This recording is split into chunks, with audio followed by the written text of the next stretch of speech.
Sorry, desktop থেকে জানি না ট্রান্সমিশনটা কেন দুর্বল হয়ে গেল, যাচ্ছে না। I have gone to the handset. Am I audible? Am I audible? Am I audible? From my handset? Am I audible?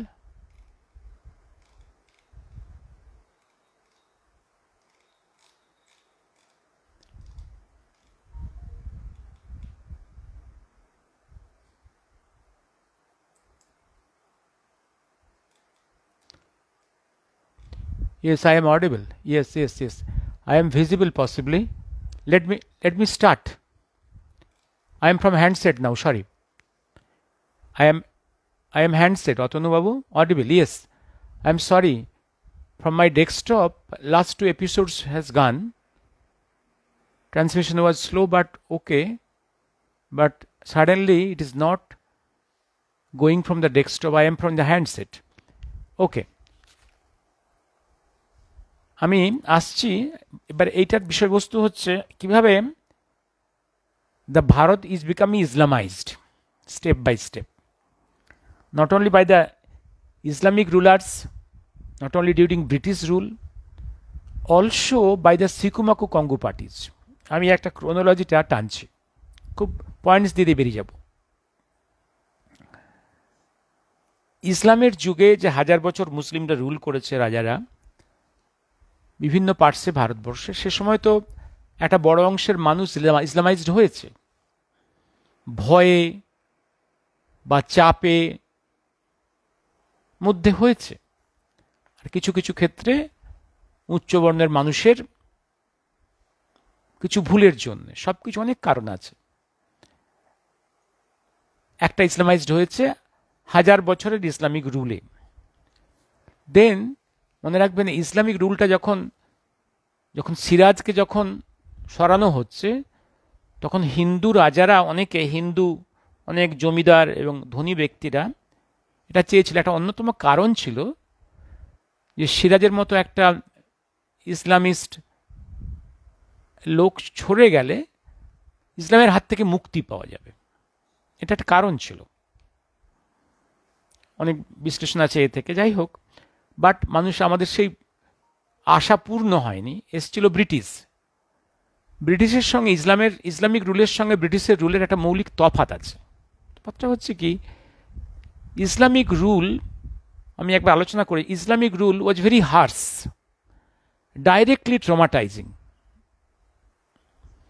কিন্তু একটা যে লক্ষ্য করেছেন কি, ইসলামের 1000 বছর রুলে প্রথমের দিকে বহুত সম্পদ লুট হয়ে গেছে, পরবর্তীকালে কিন্তু সম্পদ আর লুট হয়নি। নাম্বার 1, বহুত মন্দির ধ্বংস হয়েছে, কিন্তু ইসলামিক পিরিয়ডে বহু মানুষ খুন হয়েছে, কিন্তু ভারতবর্ষে দুর্ভিক্ষ হয়নি। আর একটা জিনিস দেখুন, ইসলামের 1000 বছরের তারা গোহত্যা করেছে। গোহত্যা কেন করেছে আলোচনা একসময় করব, মন্দির কেন ধ্বংস করেছে আলোচনা করব, কিন্তু তারা কখনো সিস্টেমেটিক ওয়েতে স্লটার হাউস তৈরি করেনি। হচ্ছে, আমি একটা বাক্যে শেষ করি। স্লটার হাউস ইসলামিক যুগে তারা গোহত্যা করত, তার কারণ তারা দেখেছে ভারতের মানুষরা গরুকে মাতৃজ্ঞানে পুজো করে। সেই মোরাল জায়গাটাতে, সে হৃদয়ের সেই অনুভূতির জায়গাতে আঘাত করা, মোরালে আঘাত করা। এইটা মন্দির কেন ধ্বংস করেছিল? একটা সম্পদের জন্য। আরেকটা কি কারণ ছিল? ওরা দেখেছিল ভারতবর্ষে গ্রামে গঞ্জে লোকালিটিতে মন্দিরগুলো হচ্ছে সেখানকার জনগণের একদম তাদের সমাজ জীবনের কেন্দ্র। সেখানে ওরা বিভিন্ন রকমের ডিসকাশন করে, ওদের সেখানে পার্লামেন্ট বসে, পঞ্চায়েত বসে, সেখান থেকে বিভিন্ন ডিসকাশন করে পরে সোশ্যাল ডেভেলপমেন্টস। সেখানে সেটা কালচারাল সেন্টার, সেটা রিলিজিয়াস সেন্টার, এডুকেশন সেন্টার, এবং সেই ক্যাম্পাসে আছে হেলথ সেন্টার্সগুলো, ডাক্তারদের, বিভিন্ন হসপিটাল, অর্থাৎ সমাজ জীবনের একটা কেন্দ্র। প্লাস এখানে বসে গ্রামের বুদ্ধিমান লোকেরা, যারা পণ্ডিত লোকেরা, বিভিন্ন আলাপ আলোচনা করে সমাজের ডেভেলপমেন্টের জন্য, রাষ্ট্রের ডেভেলপমেন্টের জন্য। একটা মন্দির একটা, প্লাস এই মন্দিরের যে অর্থ ভাণ্ডার, দান পাত্র, ও হচ্ছে ওই গ্রামের ব্যাংক, ইন ক্রাইসিস ওই ব্যাংকের টাকাটাই সমাজের বিভিন্ন গরিবদের জন্য কাজে লাগে, বিভিন্ন ক্রাইসিস, কোনো ফেমিন ফ্লাডের সময় কাজে লাগে। ইসলাম চেয়েছিল গ্রামের এদের সমাজ জীবনের কেন্দ্রটাকে ভেঙে দাও, মন্দিরটাকে ভেঙে দাও, মেন্টালি ওদের ডিস্ট্রয় করো, এই তো। দেন কেম ব্রিটিশের সময় কিন্তু প্রতিটা দশকে ভারতবর্ষে ফেমিন হয়েছে। ডিরেক্টলি ওরা কোনো টেম্পল ধ্বংস করে চার্চ তৈরি করেনি, কিন্তু সম্পদ লুণ্ঠনটা কিন্তু ভালো রকমের হয়েছে, কন্টিনিউয়াসলি হয়েছে, from the beginning to end. 180 বছর ধরে কন্টিনিউয়াস হয়ে গেছে। এবার দেখো হাউ দে ইউজড, প্রথম 1757 থেকে 1857 সিপাহি মিউটিনি, 100 বছর ওরা যে রাজত্বটা করে গেছে, they have expanded their empire in India. ইসলামের প্রতি তখনও পর্যন্ত ওদের ডাইরেক্ট কোনো ভালোবাসা ছিল না, যে অ্যাফিনিটি, একটা extra bondage with the Islamist ছিল না। তার কারণটা হতো ইসলামকে সরিয়েই তো তারা ক্ষমতায় এসছে। সুতরাং there was enmity between the Islamic groups and the British, enmity ছিল। এবার সিপাহি মিউটিনি এইখানে একটা চেঞ্জ আনলো, একটা পরিবর্তন নিয়ে এলো। কীরকম? সিপাহি মিউটিনির সময় কি হিন্দু মুসলিম একসঙ্গে তো ব্রিটিশের সঙ্গে যুদ্ধ করেছে? এই জায়গাটা ব্রিটিশকে খুব চিন্তায় ফেলেছিল, যে হিন্দু মুসলিম যদি এক থাকে তাহলে ভারতবর্ষে ব্রিটিশের রুল কন্টিনিউ করাটা খুব কঠিন হবে। Clear? Now what this plant, যে ইসলামকে কাছে মুসলিমদের কাছে আনতে হবে, মুসলিমদের দিয়ে হিন্দুদেরকে দাবায় রাখতে হবে। কারণ ইসলামের কোরআনে যে প্রচার, যে বাণীটা আছে, তার তরবারি আছে, এই তরবারি দিয়ে হিন্দুদের সে দাবায় রাখবে। আর খ্রিস্টিয়ানরা, ব্রিটিশাররা পৃথিবীর কাছে সভ্য হয়ে থাকবে। কিন্তু এই ডিভাইড অ্যান্ড পলিসি করে মুসলমানদের কাছে এনে হিন্দুদেরকে কন্ট্রোল করে বাই সোর্ড হিন্দু অ্যাপিজমেন্ট শুরু হলো।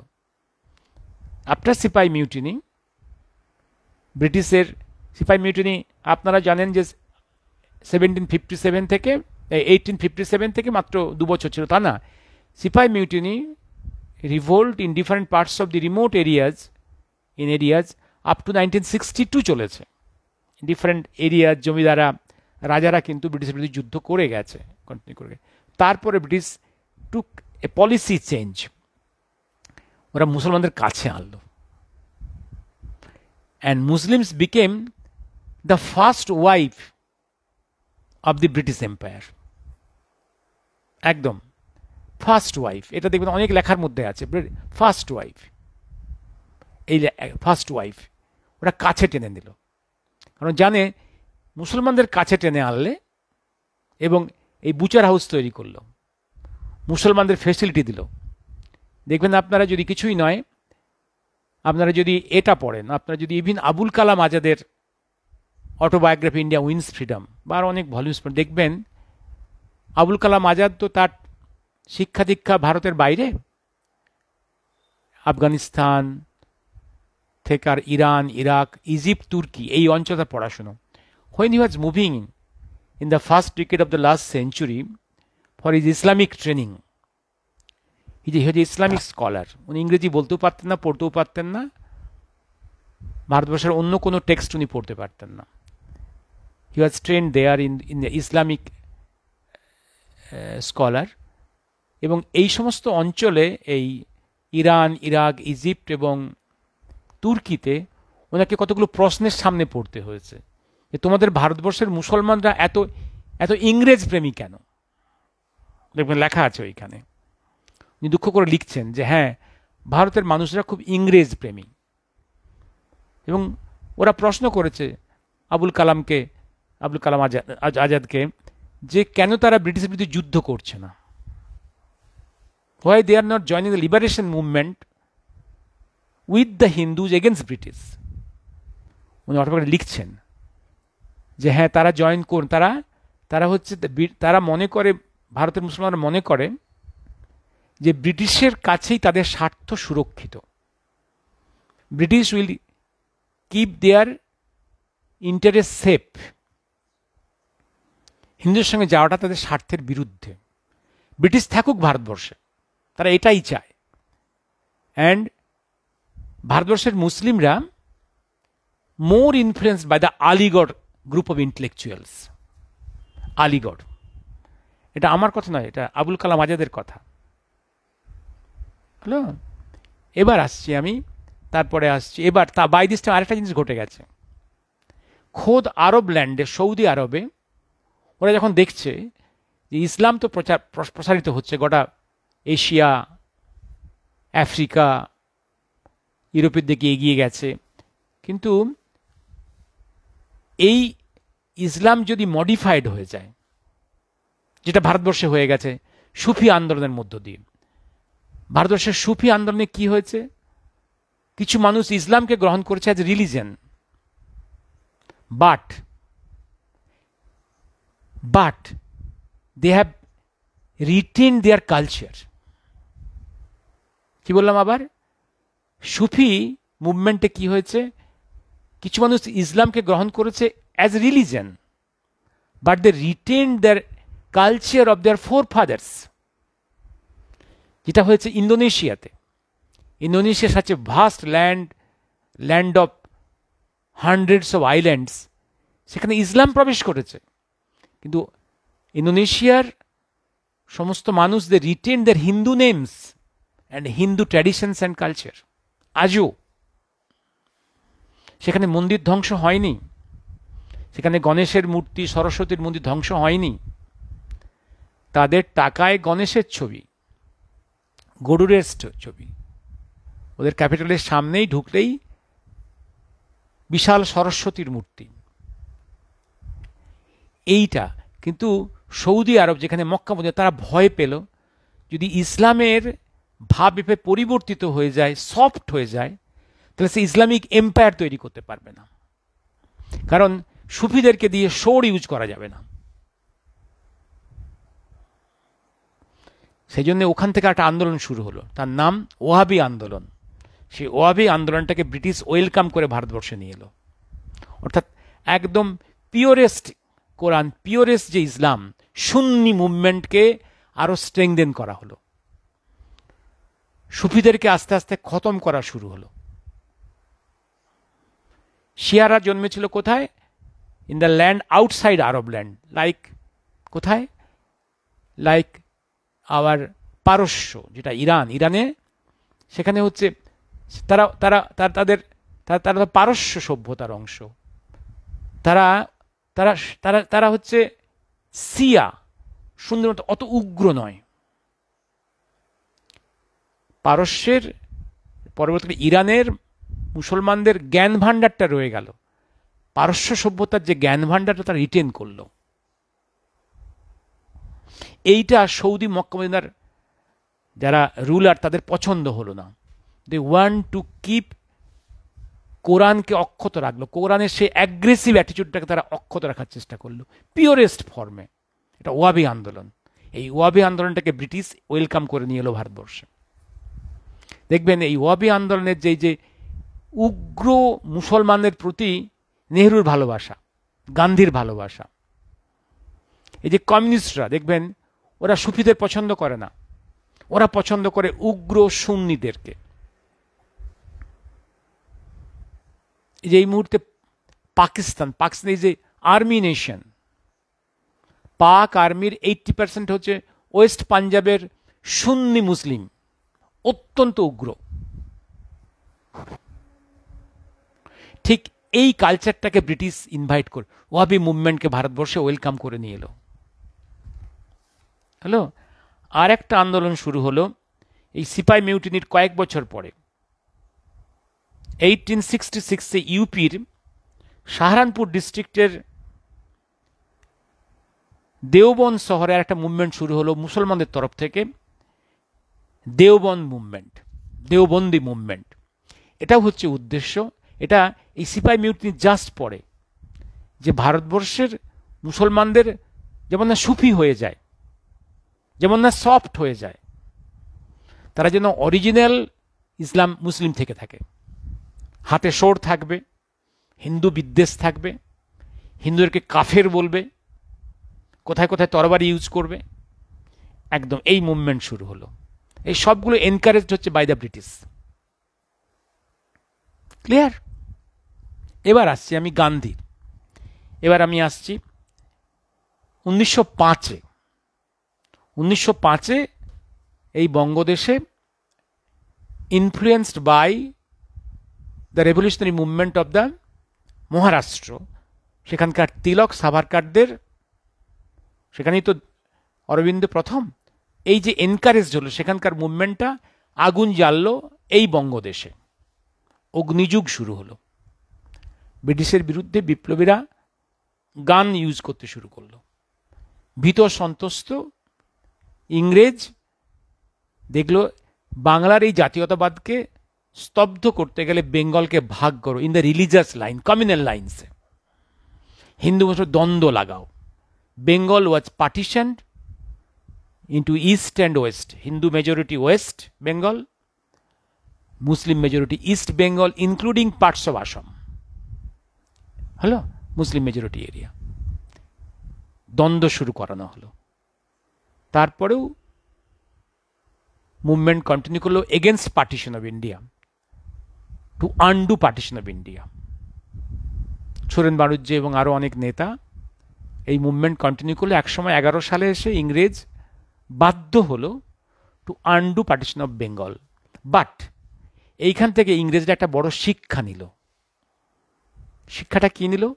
যে এরপরে ভারতবর্ষে কোনো রকম কাজ করতে গেলে এমন একটা ব্যবস্থা, মেকানিজম তৈরি করতে হবে যে তার যে কোনো action, any measure, any law, any partition করতে গেলে, কারণ ব্রিটিশ এম্পায়ারের থিওরি হচ্ছে এনি জায়গাতে, কোনো জায়গাতে ডিভাইড অ্যান্ড রুল।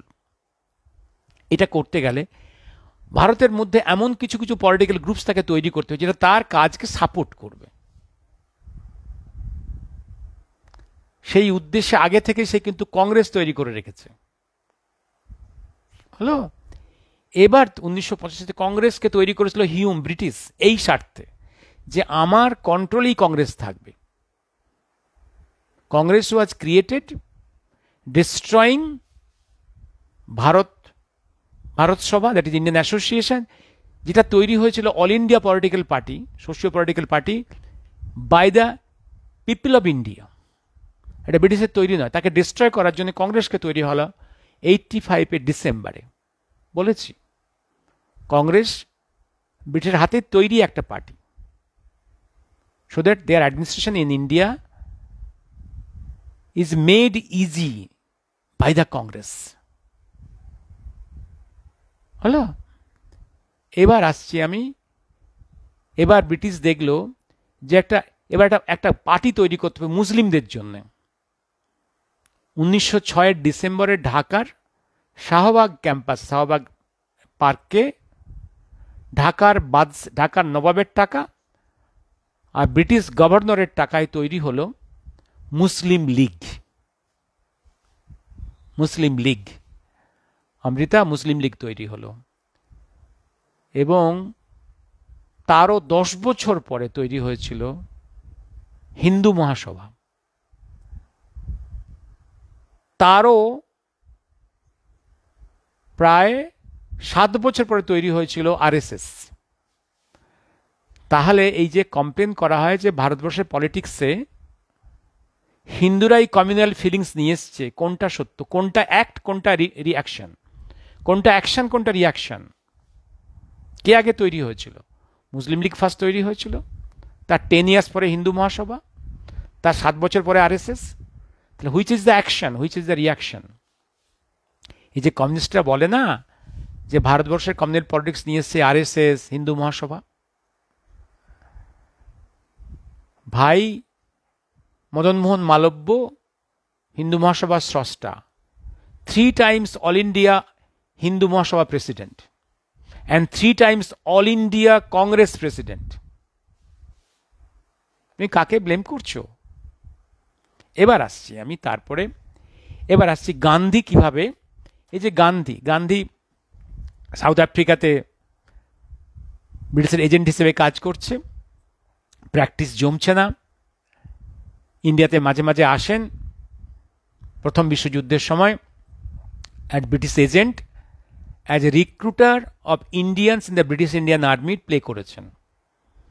যে গান্ধী বলেন আমি অহিংসার প্রতীক, অহিংসার প্রতীক, সেই মানুষটা ব্রিটিশ আর্মির জন্যে আর্মি রিক্রুট করে দিচ্ছে। সেই লোকটার কোন অধিকার আছে বলার যে আমি অহিংসার প্রতীক, অহিংসার এম্বডিমেন্ট, আমার অহিংসা ধর্ম? যে আর্মিতে সৈন্য রিক্রুট করে সে ব্রিটিশ আর্মিকে পাঠাচ্ছে আরব ল্যান্ডে বা সাউথ ইস্ট এশিয়াতে to fight against Germany, to fight against other lands, কোথায় প্রেম, কোথায় অহিংসা? অর্থাৎ হিংসাত্মক ব্রিটিশের যুদ্ধের তো সহযোগী মোহনদাস গান্ধী।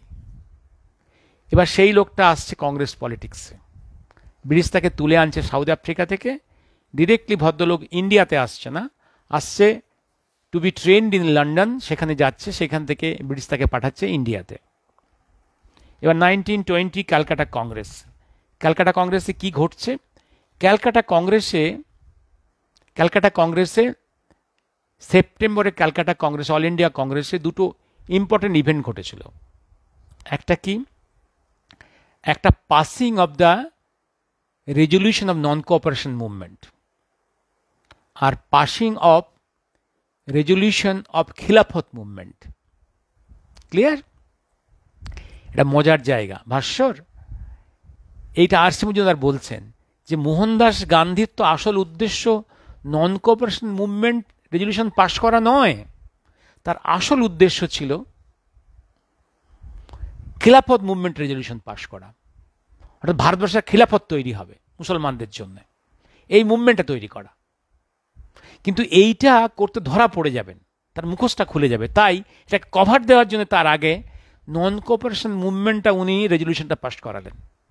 তাও এই নন কোঅপারেশন মুভমেন্ট উনি যেভাবে পাশ করালেন সেইটা দেশবন্ধু বা বিপিনচন্দ্র লাল বাল পালেরা চাননি। আর খিলাফত মুভমেন্ট তো এরা কেউই চাননি, জিন্নাও চাননি।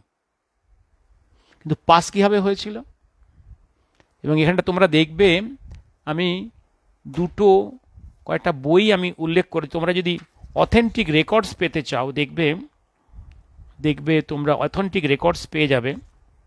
তোমরা এই যে রেজলিউশন পাশ করা হচ্ছে তার রেকর্ডস পেয়ে যাবে জিন্না অফ পাকিস্তান, স্ট্যানলি উলফাটের অক্সফোর্ড ইউনিভার্সিটি প্রেসের পেজ 69 থেকে 72, 75, 82, 81, এবং ইন্ডিয়ান স্ট্রাগল নেতাজি সুভাষচন্দ্রের ভলিউমসের তোমরা পেয়ে যাবে একদম। সেখানে সুভাষচন্দ্র কি বলছেন তার অটোবায়োগ্রাফিতে, এই ইন্ডিয়ান স্ট্রাগলে বলছেন যে মোহনদাস তো কলকাতায় এসেছিল আগে থেকে প্রিপেয়ার্ড হয়ে, উনি খিলাফতিদের সঙ্গে একদম অ্যারেঞ্জ করে এসেছিলেন। যদি কোনোভাবে কংগ্রেসে তার রেজলিউশন পাস নাও হয়, উনি খিলাফতিদের সঙ্গে নিজে এগোবেন, মতিলাল নেহেরুকে নিয়ে নিজে এগোবেন তার মুভমেন্ট, খিলাফত মুভমেন্ট করার জন্য। এবং খিলাফত মুভমেন্টে কি হয়েছিল একটু পরে বলছি। হোয়াট ওয়াজ খিলাফত মুভমেন্ট অ্যান্ড হোয়াট ইজ খিলাফত? ইভিন দ্যাট খিলাফত মুভমেন্ট মাঝে মাঝে এখনো ডাক দেয় প্রো মুসলিমসরা। এবার এই যে স্ট্যানলি উলফাট কি বলেছেন, স্ট্যানলি উলফাট বলছেন তার বইয়ে যে এই রেজলিউশনটা পাশাটা অদ্ভুতভাবে হয়েছিল। কারণ গান্ধীর কিছু লোক, তারা হচ্ছে ওয়েস্ট ইন্ডিয়ার মুসলিম এবং মারোয়ারি ক্যাপিটালিস্ট, ইন্ডাস্ট্রিয়ালিস্ট, তারা বহু টাকা দিয়েছিল। সেই টাকায় ভারতের বিভিন্ন প্রান্ত থেকে বিভিন্ন বড় বড় ট্রেন পুরো রিকুইজিশন করা হয়েছিল। সেই ট্রেনে খিলাফতিস্টরা কলকাতায় এসেছিল। দে থ্রংড, মানে they jumped into the platform of voting. তারা একদম ওই প্ল্যাটফর্মে ঢুকে তাদের নেতার রেজলিউশনগুলো পাশ করে নিয়ে চলে গেল। And that change the whole situation. Gandhi suddenly became the all India leader. Khilafatists, the extremist Khilafatists, those who wanted Khilafat in India, সেই লোকটা কে অল ইন্ডিয়া লিডার বানিয়ে দিল এই খিলাফতিস্টরা। এবং এই ইলেকশনটা কোনো ভদ্রভাবে করা হয়নি, এটা একটা রিগিং ছিল। রিগিং করে গান্ধী রেজলিউশনগুলো পাশ করে চলে গেল। অ্যান্ড খিলাফত is converted him to all India figure, national figure. বোঝা গেল? who converted Gandhi into a all India national leader? It is Khilafatists. R C. Majumdar কিন্তু এই জিনিসটা বলে গেছেন যে খিলাফত মুভমেন্টটা যদি ডিরেক্টলি একাই যদি পাশ হয়ে যায় তাহলে গান্ধীর মুখোশটা খুলে যাবে। তাই নন কোঅপারেশন মুভমেন্টটা পাশ করে কভার দেওয়া হলো। অর্থাৎ আবার বলছি পরিষ্কার, গান্ধীকে ন্যাশনাল লিডার বানিয়েছিল খিলাফতিস্টরা। আর এই রেজলিউশন পাশ হওয়ার পরে ভারতবর্ষে খিলাফত মুভমেন্ট হয়েছিল। What happened? কেরালাতে বহু হাজার হিন্দু মা বোনেরা রেপড হয়েছিল, বহু হিন্দু ভাই এরা খুন হয়েছিল বাই দ্য শোর। ওরা মুখে বলেছে আমরা ব্রিটিশের বিরুদ্ধে সংগ্রাম, কিন্তু ব্রিটিশের আর্মির বিরুদ্ধে আর ব্রিটিশের মেশিনের বিরুদ্ধে তারা যুদ্ধ করার সাহস ছিল না। তারা হাতের কাছে পেয়েছে হিন্দু, সেখানে কচুকাটা করেছে, এবং সেই রকম কচুকাটা বুচারিং বা দ্য মুসলিম ইসলাম খিলাফতি সোর্স ইন্ডিয়ার বিভিন্ন প্রান্তে হয়েছে। গান্ধী কখনো প্রতিবাদ করেননি, কোথাও একটা কথা বলেননি। এই গান্ধী যখন কোনো হিন্দু মেয়েকে মুসলমানরা রেপ করতো কি বলতেন? না, প্রতিরোধ তৈরি করো না। কি বলতেন? হ্যাঁ, মহিলাদের দাঁতে দাঁত চেপে সহ্য করা উচিত, কোনো বাধা সৃষ্টি করা উচিত নয়। গান্ধী হিন্দুদেরকে চিরকাল নন ভায়োলেন্ট হওয়ার উপদেশ দিয়ে গেছেন, কখনো কিন্তু অস্ত্র ধারণ করা পাপ বলেছেন, কিন্তু মুসলমানদের কখনো এই অভিযোগ কখনো এই বাণী দেননি যে তোমরা রেপ করো না, তোমরা খুন করো না, কখনো এই বাণী দেননি। অর্থাৎ নন ভায়োলেন্সটা হচ্ছে only for Gandhi Hindus, not for the Muslims. এ হচ্ছে গান্ধীর বাণী। অ্যান্ড নন ভায়োলেন্সটা হচ্ছে অনলি ফর শুধু হিন্দুদের জন্যে। ব্রিটিশ সোর ইউজ করবে, গান্ধী সেই সোরটা তার হাতে ধরিয়ে দেবে, কিন্তু হিন্দুরা যেমন না কোনো সোর ব্যবহার করে, গান ব্যবহার করে এগেনস্ট দ্য ব্রিটিশ। এই হচ্ছে গান্ধীবাদ। এবার আসছি তার শিষ্য, এবং আরও আছে। ব্রিটিশের যুগে একটা ওয়াকআপ বিল তৈরি হয়েছিল, ভয়ঙ্কর ওয়াকআপ বিল, মুসলমানদের এক্সট্রা পাইয়ে দেওয়া বা পুর সম্পত্তি পাইয়ে দেওয়া। যে বিলটাকে আরও স্ট্রং করেছিল নেহেরু, তারপরে মনমোহন সিংয়ের সময় আরও এই ওয়াকআপ বিলটা এমন একটা জায়গায় পৌঁছলো বাড়তে বাড়তে যে কোনো মুসলিম মোল্লা গিয়ে একটা জায়গায় বলবে যে এটা হচ্ছে আল্লাহর প্রপার্টি। সে আপনার হয়তো মন্দিরের ক্যাম্পাস, আপনার পৈতৃক প্রপার্টি, যেটা 1000 বছর ধরে আপনার বাড়ির লোকেরা আপনার পূর্বপুরুষরা দখল করে বসে আছে, সেটা ওয়াকআপ প্রপার্টি হয়ে গেল। That is the act by Congress government. সেটাকেই চেঞ্জ করার জন্য ওয়াকআপ মডিফিকেশন বিলটা পাস হয়েছিল, যার এগেনস্টে আবার ওরা সুপ্রিম কোর্টে, অল ইন্ডিয়া জোট সুপ্রিম কোর্টে গিয়েছে। এত নির্লজ্জ এরা। এবার তারপর আসছি আমি নেহেরুর যুগে। আর একটা জিনিস, আচ্ছা জিন্নাকে মুসলিম লীগে পুশ করলো কে? জিন্না কখনো কি মুসলিম যাওয়ার চিন্তা করেছিলেন, কল্পনা করেছিলেন? জিন্না ওয়াজ এগেনস্ট খিলাফত মুভমেন্ট। জিন্নাকে বহুবার ওরা ডাকার চেষ্টা করেছে, পারেনি। হি ওয়াজ এগেনস্ট খিলাফত মুভমেন্ট। কিন্তু জিন্নার সঙ্গে গান্ধী নেহেরু এত খারাপ ব্যবহার করেছে দিনের পর দিন। হি গট ইনসাল্টেড, এবং তিনি বীতশ্রদ্ধ হয়ে, কারণ আপনি পার্লামেন্টারি অ্যাক্টিভিটিতে, পলিটিক্যাল অ্যাক্টিভিটিতে জিন্নার role is much superior than Gandhi Nehru. Deshbandhu role much superior, much superior. আলোচনায় করেছি আমি দেশবন্ধু এবং জিন্না কত পজিটিভ রোল, পজিটিভ ওয়েতে, কংক্রিট সিস্টেমিক ওয়েতে ব্রিটিশের বিরুদ্ধে যুদ্ধগুলো করেছে, সেটা আলোচনা করেছি। আজকে সেটা সময় নেই। এবার দেখো, এবার মুসলিম লীগ তৈরি হয়েছিল 1906 সালে, কিন্তু বাড়তে পারেনি, কারণ মুসলিম কিন্তু অ্যাকসেপ্টেবল কোনো লিডার ছিল না। ব্রিটিশ মনে প্রাণে চেয়েছিল যে জিন্না আস্তে আস্তে জিন্নার মতো একটা প্রতিভাবান লোক চলে যাক মুসলিম লীগের দিকে, তাহলে মুসলিম লীগটা বড় হবে। ব্রিটিশের সেই চিন্তাকে, সেই ইচ্ছাকে সাহায্য করল Gandhi Nehru. Frustrated, humiliated Jinnah joined Muslim League. মহাকাল একটা জায়গায় বলেছেন, এই জিন্নাকে অপমান করা এবং তার হাত দিয়ে মুসলিম লীগ তৈরি করানো, এ তো গান্ধী নেহেরুর সৃষ্টি, তো গান্ধী নেহেরুর সৃষ্টি। যে পাকিস্তান তৈরি হয়েছে কৃতিত্ব গান্ধী নেহেরুর, মহাকালের কথা।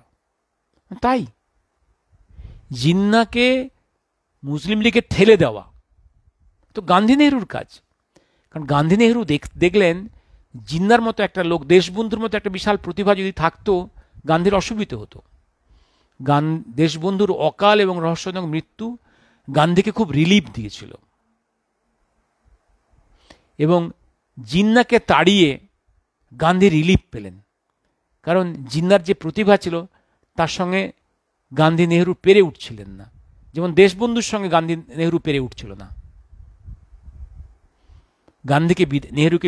জিন্নাকে বিদায় করে একটা হলো কংগ্রেসকে তার এবেল কম্পিউটার হাত থেকে মুক্তি পেলেন, আর ওদিকে জিন্না মুসলিম লীগে যাওয়ার জন্য মুসলিম লীগ এবার ফুলে ফেঁপে উঠল। ব্রিটিশের সুবিধে হলো, ডিভাইড অ্যান্ড রুল পলিসিটা সে বেটার এক্সিকিউট করতে পারল। এবার আসুন আর একটা জায়গাতে আসি। 1946-45-এ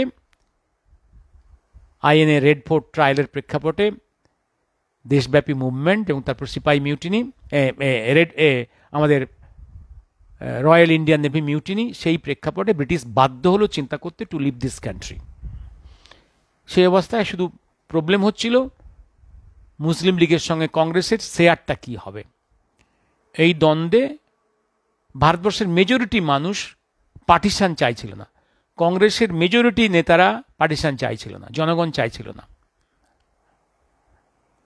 ultimately in the month of April 1946, month of April, the cabinet mission came.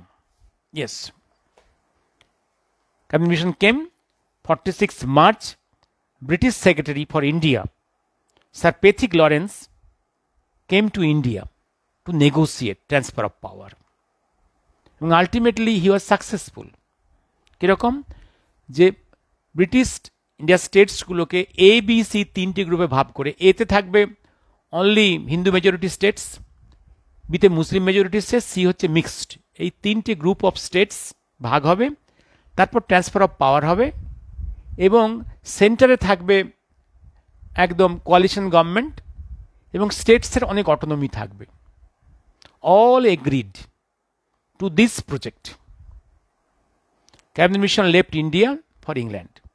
হঠাৎ in 1946, মাত্র কয়েক সপ্তাহ পরে, on 10th July, নেহেরু তখন হ্যাজ বিকাম যে নিউ কংগ্রেস প্রেসিডেন্ট এগেন। তাকে গান্ধী আবার কংগ্রেস প্রেসিডেন্ট করেছে, কারণ নিজের বেটাকে প্রধানমন্ত্রী করতে হবে, আবার তাকে প্রেসিডেন্ট করেছে। হঠাৎ তিনি একটা প্রেস স্টেটমেন্ট করলেন যে ক্যাবিনেট মিশন যাই বলুক না কেন, আমি ক্ষমতায় এসে বাই মেজরিটি আমি ডিসিশন নেব। যিনি দেখলেন অদ্ভুত কথা হয়েছিল বাই কনসেনসাস গভর্নমেন্ট চলবে, এ দেখছি বাই মেজরিটি বলছে, তাহলে মেজরিটি তো হিন্দুরা থাকবে, তাহলে তো আমাদের তো সেই problem. And that's press statement infuriated Jinnah. And তারপরের কি হলো, he gave the call of direct action.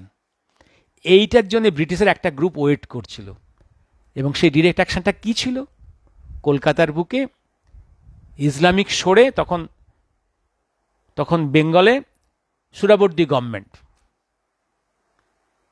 Government তা সাজিয়ে রেখেছে যে রায়ট কীভাবে করা হবে, সেটা তৈরি হয়েই আছে, এবং সেখানে ইসলামিক সোর কলকাতার বুকে কয়েক হাজার লোককে একদম কচুকাটা করল, এবং তারপরে চলে গেল ওপার বাংলায়, সেখানে বহু হাজার মানুষ কচুকাটা হয়ে গেল, এবং তার প্রভাবে বিহার এবং অন্যান্য পার্টসে রায়ট মানে এই হত্যালীলা চলল। প্রথমে মুসলমানরা একতরফাভাবে হিন্দু খুন করে গেছে, পরে হিন্দুরা ইউনাইটেড হয়ে তার প্রতিরোধ করে। এই প্রতিরোধ যেই মুহূর্তে করতে গেছে, তখন এতক্ষণ নেহরুর কোনো ঘুম ভাঙেনি। ইন্টারিম গভর্নমেন্টের প্রাইম মিনিস্টার দিল্লিতে বসে, তার ঘুম ভাঙেনি, সে চুপচাপ দেখছিল হিন্দুরা খুন হচ্ছে। যে মুহূর্তে হিন্দুরা প্রতিরোধ সৃষ্টি করলো, দিল্লি থেকে হুমকি দিলেন যে তোমরা যদি এরকম করো তাহলে আমি এয়ারফোর্সকে ইউজ করে প্লেন থেকে বোম্বিং করব। This is Nehru. যতক্ষণ হিন্দু খুন হচ্ছিল বাই দ্য ইসলামিক সোর্স, উনি কিছু দেখতে পাননি, গান্ধীও কিছু দেখতে পাননি। যখন প্রতিরোধ সৃষ্টি হলো, তখন গান্ধী দৌড়ে এলেন বেঙ্গলে। This is. এবার তারপরে ক্ষমতা হস্তান্তর। এবার কি হলো, আমি এবার কি হলো, এবার তারপর নেহরু ক্ষমতা এলো।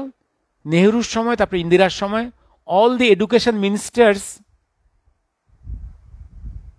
অফ ইন্ডিয়া আর মুসলিমস। অল। এবার আম্বেদকর চেয়েছিলেন, আম্বেদকর চেয়েছিলেন, জিন্না চেয়েছিলেন, আকালি দল চেয়েছিল, শ্যামাপ্রসাদ চেয়েছিলেন যে transfer of people, transfer of population হয়ে যাক। নেহরু গান্ধী মাউন্টব্যাটেন হতে দেননি।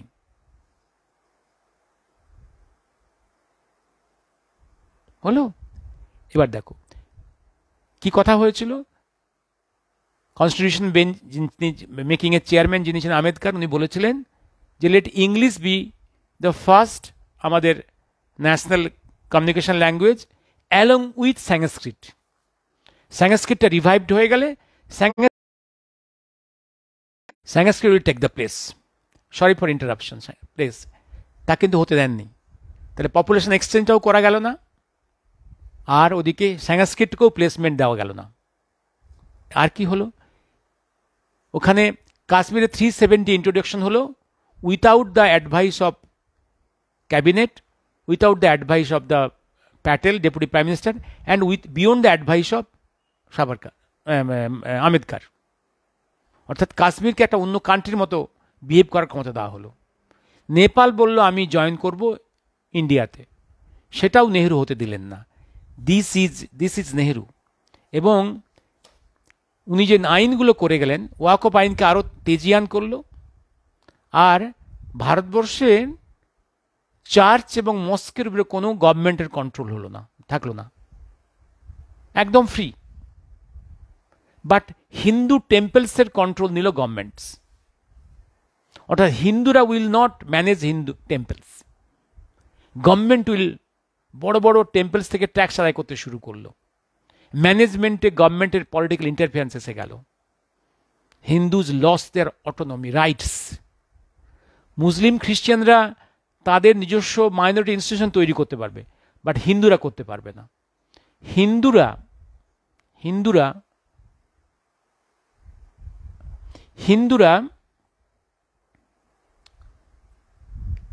নিজেদের ইনস্টিটিউশন, হিন্দু ইনস্টিটিউশন করে সেখানে তাদের রামায়ণ মহাভারত গীতা পড়াতে পারবে না।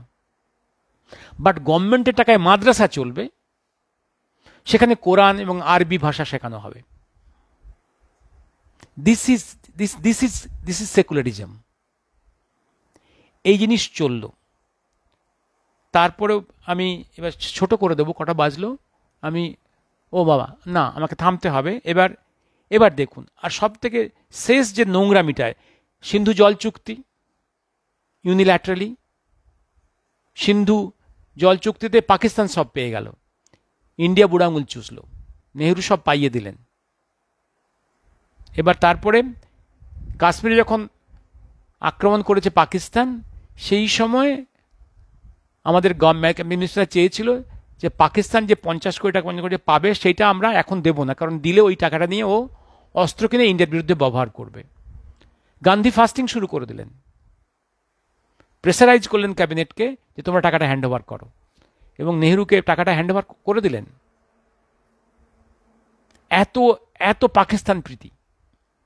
মহাকাল যে বলেছেন না, except for doctor Triguna Sen একটা সময় ছিলেন, হ্যাঁ, একটা সময় ছিলেন। এবার কি জন্য, অর্থাৎ এত ওই যে মহাকাল বলেছেন না, পাকিস্তান তো সৃষ্টি করে দিয়েছে গান্ধী নেহেরু, জিন্নাকে তো ওরা বাধ্য করেছে এই সিচুয়েশনে আসার জন্যে, মহাকালের কথা। এবার আসছি আমার শেষ যেটা, ইন্দিরা গান্ধী। ইন্দিরা গান্ধী যখন ক্ষমতায় যখন স্প্লিট করে গেল, তখন উত্তর ভারতের সাধু সমাজ তার কাছে গেছিল যে আপনি গোহত্যা নিবারণ, যেটা গান্ধীর বক্তব্য ছিল ভারতবর্ষে গোহত্যা নিবারণ হবে, আপনি গোহত্যা নিবারণটা এনঅ্যাক্ট করুন, এটা প্রিএমবল অফ দ্য কনস্টিটিউশনে আছে। উনি হ্যাঁ আমি করে দেব, আপনারা আমাকে সমর্থন করুন।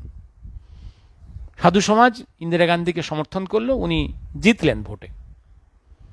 জেতার পরে কি হলো, কি হয়েছিল 67-এ যখন ইন্দিরা গান্ধী কথা রাখলেন না, তখন সাধু সমাজ গোহত্যা নিবারণ কমিটি দিল্লির রামলীলা ময়দানে জমায়েত হয়েছিল প্রতিবাদ করতে। তার উপরে ইন্দিরা গান্ধী গুলি চালিয়েছিল। সেটা একদম একদম একটা খুব দিবসটা খুব গোপাষ্টমী, গোপাষ্টমী, গোপাষ্টমী এবং গোহত্যা নিবারণের উদ্দেশ্যে যে মিছিল হয়েছিল, তারপরে ইন্দিরা গান্ধীর নির্দেশে গুলি চলেছিল, 300 জনের বেশি সাধু গুলিতে নিহত হয়েছিল। তারও পরে আছে বাংলাদেশ লিবারেশন আর্মি যে ভিক্টরিটা আনলো, সেই ভিক্টরিটাকে ইন্দিরা গান্ধী সিমলা এগ্রিমেন্টে পুরোটা ইন্ডিয়ার স্বার্থের এগেনস্টে গিয়ে পাকিস্তানকে পাইয়ে দিল। পাকিস্তান যে ভারতবর্ষের ল্যান্ডগুলো দখল করে বসে আছে, কোনো বার্গেনিং করলেন না। ওদের কাছে যে আমাদের কয়েক হাজার সৈনিক বন্দী হয়ে আছে, সেটা বার্গেনিং করলেন না। অথচ আমাদের কাছে যে প্রায় 70,000 সৈনিক ছিল, তাদেরকে জামাই আদরে রেখে তাদের মাইনেপত্র দিয়ে, জেনেভা কনভেনশন যেটা আছে যে বন্দি করে রাখলে সেই মাইনেরা দিতে হয়, মাইনেরা দিয়ে ওদের জামাই আদরে পাঠিয়ে দিলাম, সবটা পাকিস্তানকে পাইয়ে দিলাম। কারণ এই পাইয়ে না দিলে, ঝুট্টোকে না পাইয়ে দিলে, তাহলে পাকিস্তানটা কোলাপস করে যাবে, পাকিস্তান ভেঙে যায়। এটা ইন্দিরা গান্ধী চান না। আমি বহুবার বলেছি, বাংলাদেশ মুক্ত বাংলাদেশ তৈরি হোক, এটা মুজিবও চাননি, ইন্দিরা গান্ধী চাননি। সবটাই হয়েছিল তাদের পরিকল্পনার বাইরে। অন্য একটা প্লেনে সমস্ত ইন্টারন্যাশনাল অ্যাক্টিভিটি হয়েছিল, এবং Indira Gandhi converted India's diplomatic and military victory into defeat, and defeated Bhutto victory, বিজয়ীর হাসি নিয়ে সিমলা থেকে ফিরলেন ইসলামাবাদ, যে পাইয়ে দেওয়া। এবং তারও পরে অনেক ঘটনা ঘটেছে, অনেকবার। ইসরায়েল তো বহুবার বলেছে, যে কয়েকবারই বলেছে যে আমাকে কোঅপারেট করুন, আমি পাকিস্তানের যে ঘাঁটিগুলো আছে, অ্যাটমিক ঘাঁটিগুলো আছে গুপ্ত, আমি ধ্বংস করে দেব। Never, Indira Gandhi never. Even গান্ধীর শিষ্য আমাদের দেশাইজিও কোঅপারেট করেননি। বরং একবার যখন ভারতবর্ষের একদম স্পাইরা গিয়ে ওদের কাহুটা মিলিটারি বেসে, অ্যাটমিক বেসে যখন গিয়ে এনসার্কেল করে almost they are going to blast the centre, এবং দ্য লাস্ট চান্সে যখন they wanted permission from Desai, দেশাদের ধরিয়ে দিছিল, যে দ্য স্কাউন্ড্রেলস। এই কঙ্গোগুলোর জন্যে, শিকুমাকু এই কঙ্গোগুলোর জন্যে পাকিস্তানটা এখনো বেঁচে আছে। ভারতবর্ষের অলমোস্ট অল কমিউনিস্ট, সে নকশাল হোক, সিপিআই সিপিএম হোক, বেসিক্যালি ওরা হচ্ছে ইসলামিস্ট কমিউনিস্ট। ওদের কমিউনিস্টদের কোনো নেতা যদি হিন্দু মন্দিরে যায় শোকজ খায়, অথবা মুসলিম নেতারা যদি মক্কায় 10-12 যায় বা কোনো মুসলিম সাইনেও যায়, কখনো কোনো শোকজ খায় না, দে এনকারেজ দেম। এই হচ্ছে কমিউনিস্টদের ক্যারেক্টার। আর এখানে ডিএমকেই বলো, টিএমসিপি তার গত 12-13 বছরের রাজত্বে পশ্চিম বাংলাটাকে এক ইসলামিক বাংলাদেশের একটা অংশ হিসেবে তৈরি করে ফেলেছেন। এখানে অল অ্যাপয়েন্টমেন্টস ওবিসি, আচ্ছা মুসলমানরা বলে সেখানে কোনো কাস্ট সিস্টেম নেই, তাদের ইসলামে সবাই এক প্ল্যাটফর্মে, তাহলে তাদের প্ল্যাটফর্মে সেখানে আবার ওবিসি আসবে কি করে, কাস্ট আসবে কি করে? তারা কি করে দাবি করে আমার ওবিসির কোটা আমি নেব? কি করে কিভাবে সমস্ত নিয়ম ভেঙে মুসলমানদের সমস্ত গ্রুপসগুলোকে ওবিসির তে ঢুকিয়ে দেয়? সমস্ত মুসলমানরা কোনো না কোনো ওবিসি কোটায় ঢুকে বসে আছে, হিন্দুরা ডিপ্রাইভড হচ্ছে। দেখবেন কি মেডিকেল এন্ট্রান্স, কি ইঞ্জিনিয়ারিং এন্ট্রান্স, কি নার্সিং এন্ট্রান্স, কি পুলিশের পোস্টিংয়ের দ্য মুসলিমস পার্সেন্টেজ অনুযায়ী অনেক বেশি সংখ্যায় জয়েন করছে। এবং সিপিএম যেমন ভারতবর্ষে কয়েক কোটি ওপার বাংলা থেকে মুসলিমদের ইনফিল্ট্রেট করিয়েছে, টিএমসিপিএমও সেই মেকানিজম চালিয়ে ঢুকিয়ে তাদেরকে ration card, birth certificate, residence certificate, education certificate, Aadhaar card, PAN card, passport সব পাইয়ে দিয়েছে, সব পাইয়ে দিয়েছে। এবং আমাদের বাউন্ডারিটাকে ফেন্সিং দেওয়ার জন্যে কোনো প্লেস দিচ্ছে না, কারণ জায়গাটা তো স্টেটকেই দিতে হবে, দিচ্ছে না, যাতে একদম ওয়েস্ট বেঙ্গলে এটা পুরোপুরি ইসলামাইজড হয়ে যায়। West Bengal at the time of partition was 17% only Muslims. Now West বেঙ্গলে এখন মুসলিম সংখ্যা 35% প্লাস, প্লাস রোহিঙ্গারাও ঢুকেছে। এই যে আমি একটা জিনিস বোঝাচ্ছি, গান্ধীর ব্রিটিশের যুগ থেকে গান্ধী, নেহেরু, ইন্দিরা গান্ধী, আজকে সিপিএম, টিএমসিপি, পুরো জামানাটা, পুরো ওদিকে ডিএমকে, ওদিকে এসপি, আরজেডি, সমস্ত মেকানিজমটাই হচ্ছে ভারতবর্ষে হিন্দু বিদ্বেষ এবং মুসলমানদের সংখ্যা বৃদ্ধি করো, এই ডেমোগ্রাফিক চেঞ্জ করে ভারতকে আরও কতগুলো মিনি পাকিস্তান তৈরি করে দাও, দুর্বল করো, এই ডিভিশন করিয়ে করিয়ে দুর্বল করে বিভিন্ন পকেটসে এই সিকুমাকু কঙ্গো পার্টিগুলো রুল করবে।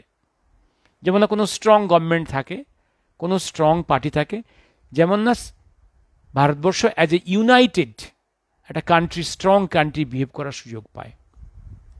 এবং সেই সুযোগে মিশনারিজগুলোর সঙ্গে তাদের আন্ডারস্ট্যান্ডিং হচ্ছে, মিশনারিজগুলোও ভারতের বিভিন্ন পকেটসে তাদের এভেঞ্জেলাইজরা পাঠিয়ে, তাদের মিশনারিদের পাঠিয়ে একটা বিপুল সংখ্যায় খ্রিস্টানিটি তৈরি করেছে।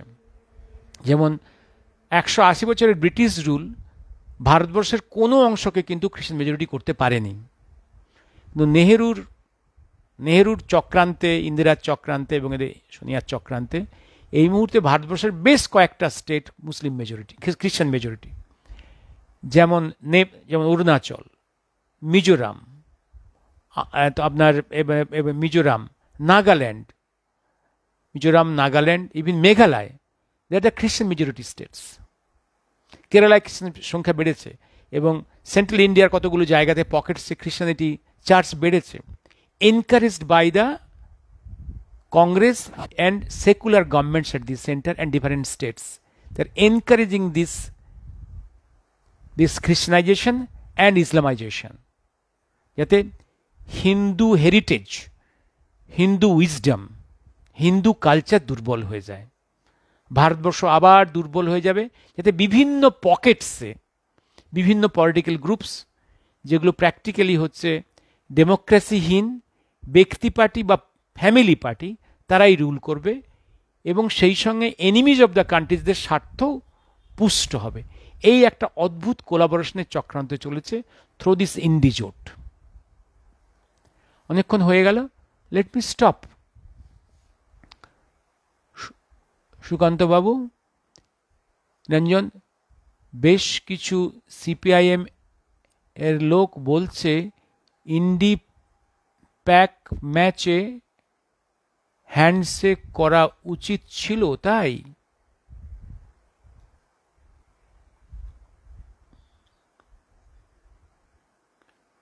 ইন্দ্রাণী কি শুনলো জানি না।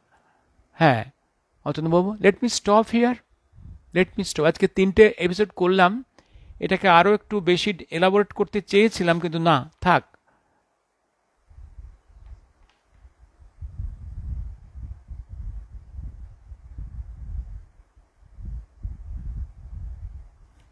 আমি লেট মি স্টপ হিয়ার। কিছু প্রশ্ন থাকলে পরে এগুলো ডিসকাস করবো, আমি ফিনিশ করি।